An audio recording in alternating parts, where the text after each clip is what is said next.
8. CPA Michelle Staebell is back with us. Good to see you. Thanks for having me, Mark. So middle of February, we're into the heart attack season here, and we're already talking about extensions. Yes. Now, on the surface of it, it may seem early for some people, but I think this is more about realizing that that's an option, yes, and that it's an available option for people. It isn't necessarily confined to special circumstances. Sure, a lot of people don't realize that, but anyone can file an extension. Maybe you have family situations going on that makes that you can't get all your paperwork together. Maybe your paperwork is delayed. Maybe you're out of the country. There's a ton of reasons why people might want to file for an extension, so knowing that's an option, it could be really helpful and less stressing out in tax season. You don't need permission from the IRS, right? You just have to... It's an automatic extension. It's an easy form that has to be filed to the 4868 for federal. And then New York has their own extension, which is the IT 370.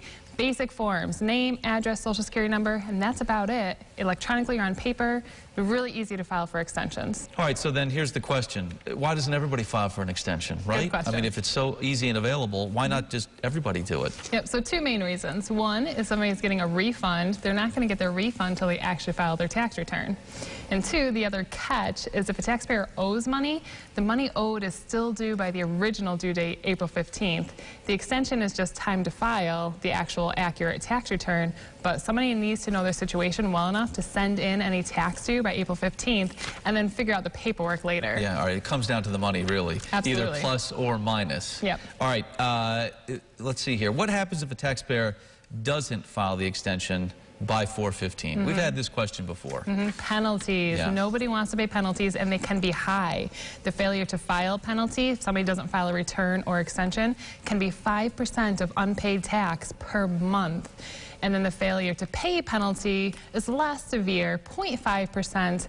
So you definitely want to make sure that extension is filed to avoid that high 5% per month penalty. It's money out of pocket, bottom line.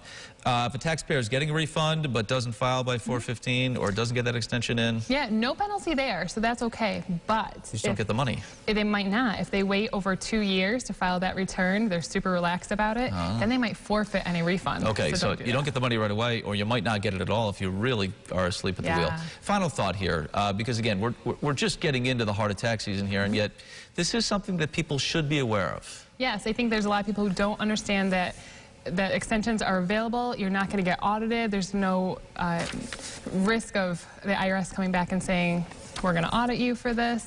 So it's an option. Please don't stress about getting your return done by 4/15 if it's going to add undue stress to your situation. Know that there's options. Have a conversation with the CPA, though. I think that can help relieve that stress as well, right? Absolutely. I think that's always a good idea. They are very aware of the deadlines and the options available, and they might be able to help relieve some of that stress. Fair enough. Thanks, Michelle. Thanks. So there you go. Different take on extensions. We'll probably hit it again here as we get closer to April 15th. But in the meantime, something to think about as you're putting your tax preparations together. If you missed any of our conversation, we'll have it online at rochesterfirst.com.